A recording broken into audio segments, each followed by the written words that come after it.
Well, good morning, everyone. Thomas Montgomery. It's a beautiful Thursday morning, August 17th, 2023. We get together with our distribution partners and now our clients on a daily basis to talk about strategies, tips, techniques, share success stories, and support each of you.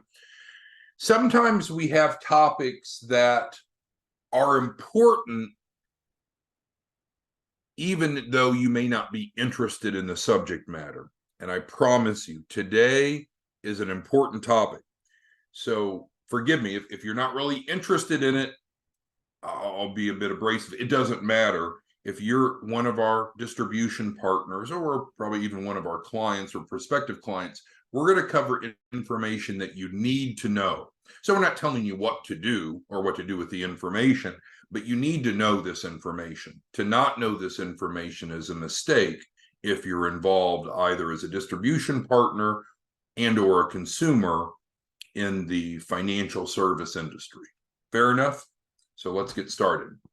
So we're going to talk today about how we work with debt buyers. Again, this is very relevant. If you're quick to dismiss this, you're mistaken. You need to understand this. So let's move on. First, we're going to talk about what a debt buyer is. And I'm not here trying to pitch you, so don't misinterpret. I don't care if you're a debt buyer or not. You need to know the role of debt buyers in the ecosystem of small business finance. So understand.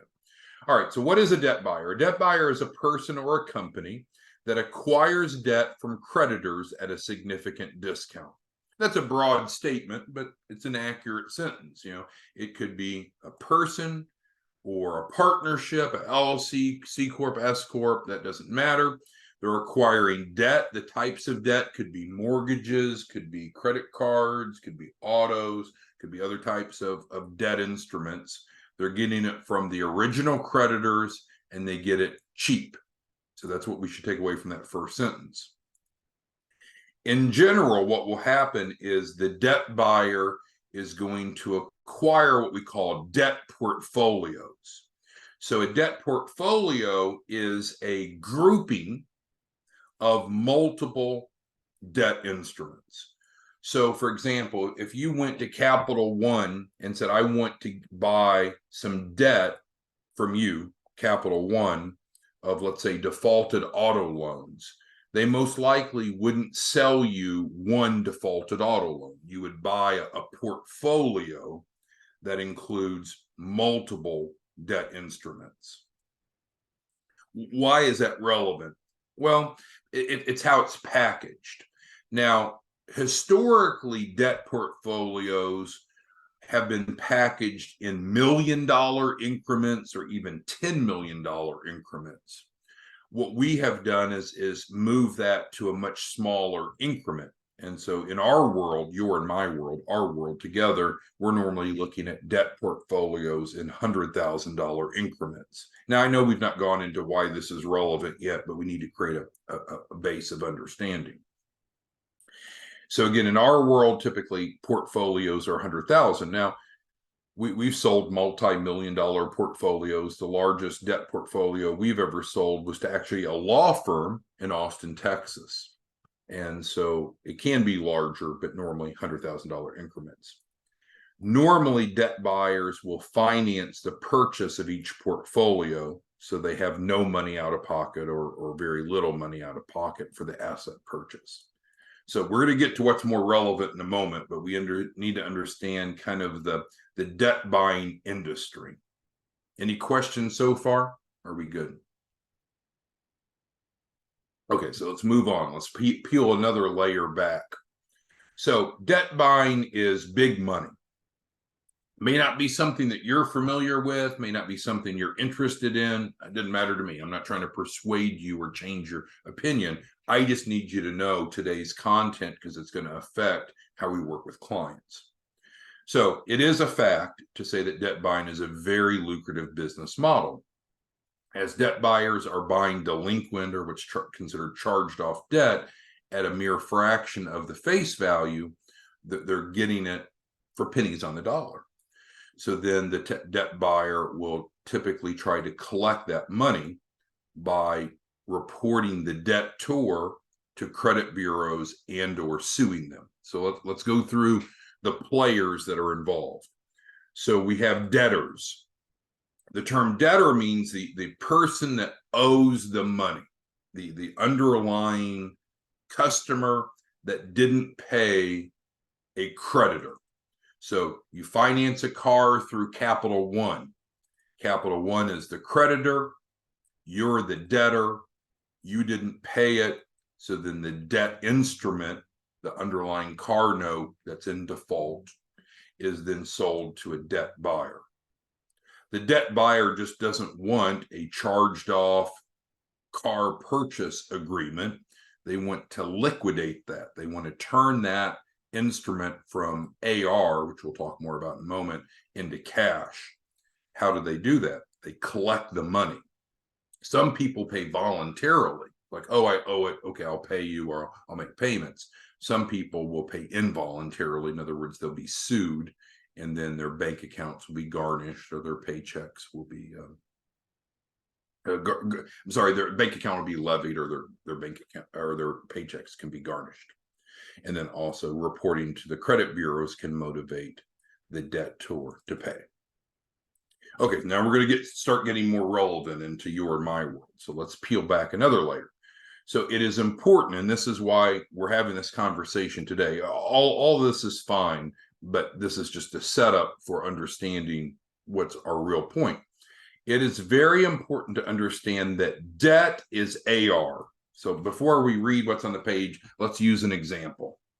We have Brenda on the phone this morning. She's one of our branch offices, and Brenda and I talked this morning, not about this, but let's say Brenda and I go out and we start a lawn care business. And so we buy the equipment, we go cut the grass for an apartment complex. And then we drop by the property manager's office and say, okay, here, property manager, you owe us $500 for today's services. Well, that's an accounts receivable. That client, in this case, the hypothetical apartment complex or property management company, now owes Brenda's company $500 for services performed. It's very common in business that a client owes the money before they pay. It's not always an instant cash transaction. So debt is accounts receivable to the debt holder. Make sense? So again, debt is money owed to the debtor by the debt buyer. So we've injected a new player, right? So we had the original creditor. In the example, we had Capital One. We had the debtor, the person that financed the car through Capital One. Capital One didn't get paid as the debtor had promised. So Capital One sells the debt to the debt buyer. So now we have a new player coming into the equation. So when the debt buyer buys the portfolio of debts, it is now accounts receivable for the debt buyer.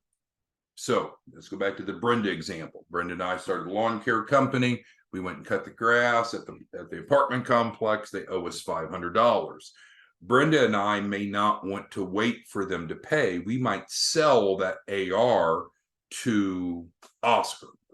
So Oscar buys at a discount from Brenda and I that invoice, that debt, and then Oscar gets the money from the apartment complex, not us. So Brenda and I got paid a lesser amount up front. Oscar goes and collects it. So then Oscar has AR from the apartment complex. So whomever owns the receivable, the accounts receivable, AR for short, has an asset now, an asset. Well, why does assets matter? Why does any of this matter? Well, accounts receivable is an asset that goes on the balance sheet for the owner of the debt. In this case, we're talking about the debt buyer. Why does that matter? And that's why I put a little asterisk around this. It's absolutely huge. And this is why you need to know this topic, even if you're disinterested in it. Accounts receivables, monies owed that are on the balance sheet, can be pledged as collateral to qualify for business loans. We talk about the 3 C's all the time, right? Credit, collateral, and capacity. Well, we're talking about collateral here. There's going to be a lot of small businesses that you and I work with that they want money, they need money, but they don't qualify for money. A lot of times the reason they don't qualify is they don't have the collateral. You and I can provide anyone the collateral legally, ethically, profitably. So one of the 3 C's is collateral, right? That's not changed. And here we are talking specifically about how you and I can provide any client true, accurate, legitimate collateral. So I'm going to pause here because we're going to peel yet one more layer back. But does this make sense to you? Because some people will think when you're out introducing a credit and funding program, the most frequent objection that you'll face is, oh, this is too good to be true. It's got to be a scam. You can't help people improve their credit. Well, of course we can. Or no, you can't help people have collateral. That's bullshit.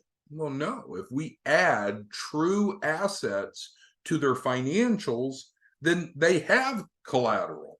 And we're disclosing here to you today exactly how that works.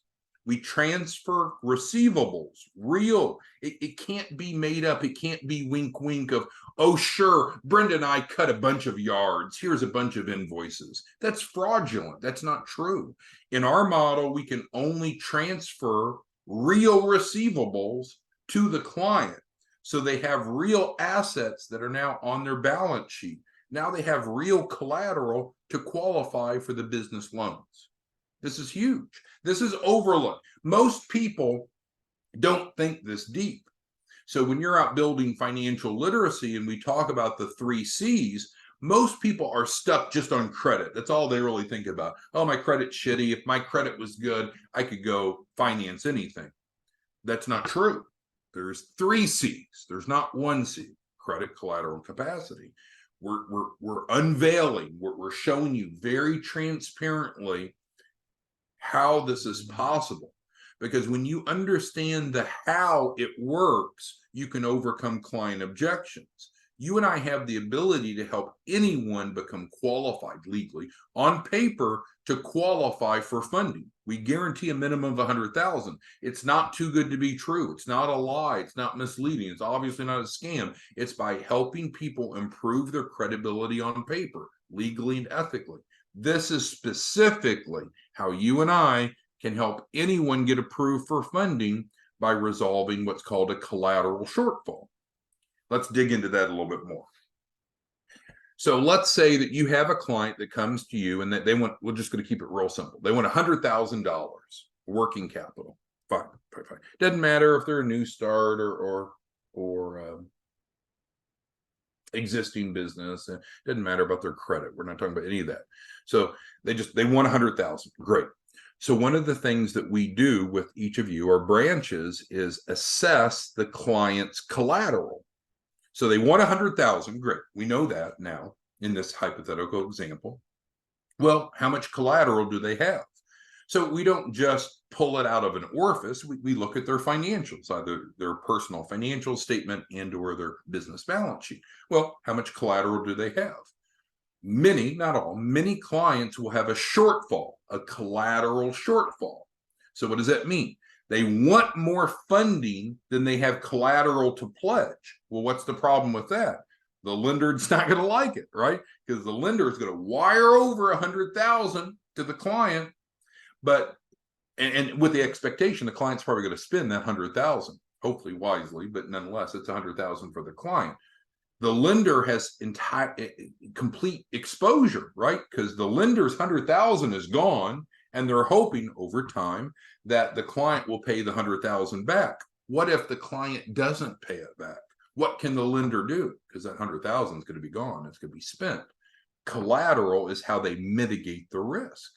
So for most business loans, we need to show on paper that the client has collateral. What's freaking awesome is and I'm getting ahead of myself, but we provide free collateral. How much? Free, Free. We provide free collateral to every client you enroll in the credit and funding program. Oh, how much does that cost the client? Zero. How much does it cost me as the branch owner? Zero. It's part of the value proposition. We literally transfer assets to every client that enrolls in the credit funding program for free. No one else does that. No one else is helping clients become qualified on paper by addressing all 3 C's. So this is not a lesson today about how to go sell things and make money at other people's expense. This is a lesson today to help dig deeper into what it takes to be credible to get business funding, and how you as a branch provides free collateral to every client that enrolls in credit and funding. It's big. It's a big deal. It's entirely different than the rest of the world. You may hear people say, well, I'm looking at some other options. Well, great. You go find another option that A, guarantees $100,000 legally, B, transfers over collateral, typically within 24 hours, to you for free, that has the credit sweep, that has the credit boost, that does the spectrum of what we do. There are no direct competitors. All right, so let's get one more layer deep, and then we will have covered today's story. So let's talk about why debt buying is profitable. So we've got 1, 2, 3, 4 points we have to go through. I know you're busy. If you're multitasking, I'll ask that you stop for a minute. Let's go through these 4 items together, because you need to know this information. So first, a debt buyer doesn't actually have to pay for the debts acquired. And I've been mentioning that to you. Every month, we're giving away millions of dollars to our credit and funding clients of collateral to help them qualify. We were just talking about that. Credit and funding clients get assets free. So as a branch office, we're going to help you. We'll help you give away $1 million, $2 million, $3 million, $4 million, $10 million, whatever you need to help your clients. So every time a client enrolls in credit and funding, what's included is $10,000 of receivables. We've already said a receivable is an asset. It's real. We'll help them put it in their balance sheet, and now it can be pledged as collateral. So number 1 is you have a resource that you can give away. They get that, of course, by enrolling in the credit and funding program that helps them become qualified for funding. So that is a unique value proposition. Let's move on to number 2. So even when debt buyers do pay for the debts acquired, so let's go back. So we do provide $10,000 of receivables to every credit and funding client. That's a fact. What if they want more or need more? That's what we're on number 2, just to put in perspective. So even if the debt buyer does want more and get more, they're only paying pennies on the dollar, and then we can finance that purchase so they have little to no money out of pocket. Well, why would they want to do that? Well, we're talking about some of the reasons, but specifically, do they have a collateral shortfall? If they have a collateral shortfall, it's okay. It's not an insurmountable problem. It's a solution that you and I have that can be fixed typically in 24 hours. Right? People will come to me and say, well, how long does this credit and funding program take? How long until I see benefit? In 24 hours, they should see significant benefit. We're able to resolve their collateral shortfall, in most cases, in 1 day, the first day that they enroll. So the question is kind of rhetorically, if you could buy a $100,000 rental property today, and you only had to pay 10 cents on the dollar, $10,000 with no money down, would you do it? Of course you would. But there's different types of assets. So it's true that these receivables, these debt portfolios, that's not the only type of asset, right? There's many types of assets. They could go out and buy a $100,000 rental property. So great. Now they have collateral. Great. But they're going to have to buy it. How much do you think a $100,000 rental property would cost them? probably about $100,000, right? Well, here, the analogy that you and I have is we can get them a $100,000 asset for 10 cents on the dollar, and they can finance it. Make sense? Okay, let's move on to third. You and I, we help debt buyers then convert the debt, the accounts receivable we've been talking about, into cash. So they're going to get for free a $10,000 debt portfolio when they enroll in credit and funding. It's free. It's free. It's free. We've covered that. That's good, right? So that's going to go on their balance sheet to help resolve if they have a collateral shortfall. But it doesn't stop there. We're going to help them turn that accounts receivable into cash. What would any logical business owner do? Let's go back to the Brenda and I example. Brenda and I started a lawn care company. We went and cut the grass at an apartment complex. They owe us $500. Should Brenda and I just say, well, that was great. That was a workout. We're sweaty now. Job done? No, we would want that apartment complex to pay the invoice. We want to reduce our AR on our financials and increase cash. We want them to pay the bill. And that's what we do, is we help the debt buyers convert the AR into cash. So here's another rhetorical example. So if you could buy $100,000 of accounts receivable, money that's really owed, and you only had to pay $10,000 for it, and you didn't have to put any money or little money down, and you could turn that into 100,000 cash, would you do it? Well, hell yeah, because we need to look at this as an asset and a wealth creation tool in addition to providing the collateral to qualify for the funding. So that's where we're at on number 4. So the debts that are acquired by the debt buyer actually grows in value. So not only are they getting it for pennies on the dollar, normally 10 cents on the dollar, the underlying defaulted agreements actually have daily late fees. So what does that mean? So now we got to keep these labels correct. So we talked about earlier, we have the debtor. Let's say the person that bought the car, financed the car through Capital One. Capital One was the creditor. The car purchaser is the debtor. Well, in this example, what we're saying is that the agreement that the debtor, I don't know why that's still highlighted there, sorry.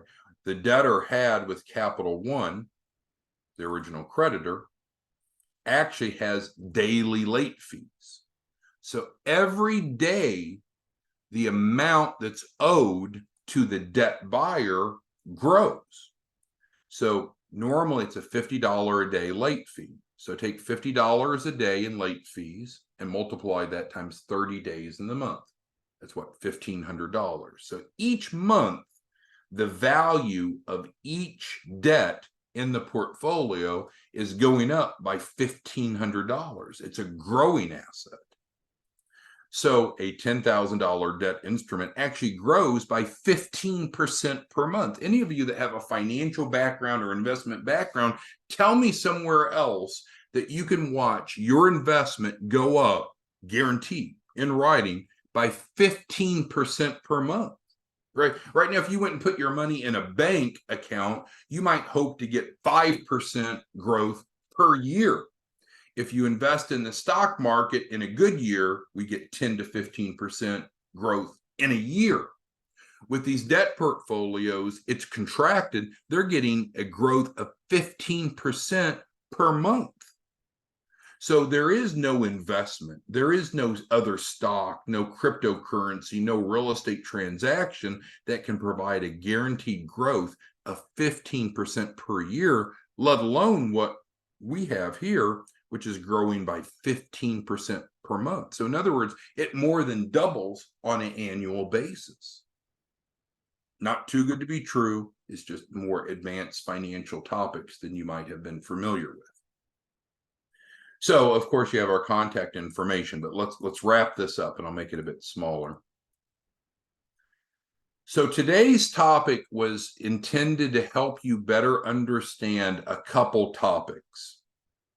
The role of the debt buyer. You may have clients that say, I don't want to be a debt buyer, and we're not trying to push debt buying on them, don't get me wrong. But if we assess their assets by looking at their balance sheet of the business and personal financial statement of them individually, and if in fact they have a collateral shortfall, which is a mathematical formula, it's not BS, it's not you and I making up something. How do you determine if there's a collateral shortfall? You ask the client, how much money do you want to borrow? And subtract from that the amount of collateral they have to pledge. If they don't have enough collateral to pledge, then they have a shortfall. And it's a mathematical formula. If they want to borrow 100,000 and they only have 50,000 of collateral to pledge, then what? They have a $50,000 collateral shortfall. We've got a problem. So what can we do as technical advisors, you and I? And we'll work with this on each client circumstance. But normally what we would need to do is either reduce the amount of the loan request to match the collateral that the client has, thus there's no shortfall, or increase the collateral to match the amount of loan that the client wants so they get approved, right? There's two variables that can be changed. So who has questions on what we've covered? I know we approached it kind of in a global strategic way and then narrowed it down. But what you need to understand is that there are 3 C's: credit, collateral, capacity. We help all 3. We help every client that you enroll in credit and funding. Every one of them gets free assets, free receivables. We will provide them for free. Well, we provide it to you and you provide it to them. Free receivables to help address their collateral shortfall. That's awesome. That's unique. That's different. It's valuable. It's crucial to not have a collateral shortfall if we're going for funding. And if it's still not enough, then we can even get them more assets if they need.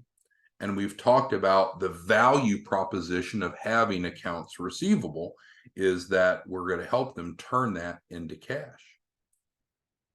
And the accounts receivables that they purchase grow in value.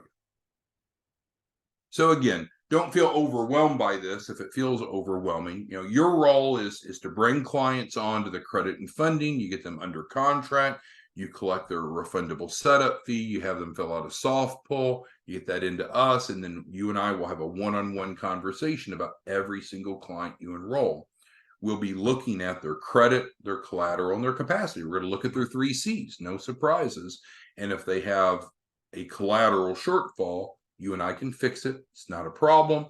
And everyone that you enroll gets free assets, free receivables, because that's part of the promise. That's part of the value proposition of credit and funding. Okay, so who has questions, comments, concerns? Maybe that was a lot to digest. You can always come back and listen to this a second time if need. But if you could type into the Q&A, it's like a chat function of Zoom. What questions, comments, concerns does anyone have on our topic today? This is very important information to understand. You don't have to feel so confident that you can go out and repeat it or explain it to others, but you need to know what we do is credible, it's legitimate, it's needed, and what we're doing today is digging into one of the 3 C's. All right, I had a client yesterday. No, not a client. I had a branch referral partner, and I'll give you his real name, James. Smart guy. He's already brought in multiple clients. James, he was the catalyst for this training today because he's smarter than me. So I don't have anything negative to say about James, but James didn't understand this. So all of a sudden he brought his first client in right away. Client had a collateral shortfall, and then James felt uncomfortable by it. And so that's where we realized there was an opportunity to have a learning moment here to put together this lesson for today to understand. People will come to you and I for the credit and funding program because they don't qualify for the funding that they want, or they don't know how to navigate the system, which is sometimes, but usually they're not qualified. And that's fine. That's who we're here to help. They don't meet one or more of the 3 C's. That's what you and I do. That's our value proposition. And you and I make a lot of money for helping people doing that. So if they have a deficiency in one of the 3 C's, we probably need to help resolve it, right? And what's awesome is everyone gets free help with their collateral. And everyone, of course, gets free help with the other 2 C's as well. But I just need you to understand the bigger picture of how this fits in. And then the debt buyer term may not be something that resonates well with you, but that's the label, right? Every player in the ecosystem has to have a label. The creditor is the original person or entity that's owed the money, capital one in that example. The debtor is the person that owed the money to the creditor. The debt buyer is the party that comes in and now owns the debt owed by the debtor so the debt buyer becomes essentially the new creditor. So when the debtor pays, the money goes to the debt buyer. Technically, every client in credit and funding becomes a debt buyer, not because they have to spend any money, but since we're transferring receivables to them to help build their collateral, now they're owed money by these other parties. And of course, we can help them turn that into cash. All right, well, there we have it. If you have questions, comments, concerns, let us know. We're blowing and going. We're about halfway through the month, and we're on track for a $10 million month this month, which will be our best month in quite a while, actually, before the pandemic. So let us know what we can do to help you. Lots of people need assistance. It's a great program. We'll do what we promised to do. They'll get their $100,000. You make on average around $12,000 gross income per client. So let's go make it happen. We'll see you back tomorrow morning. Thanks, everyone. Bye-bye.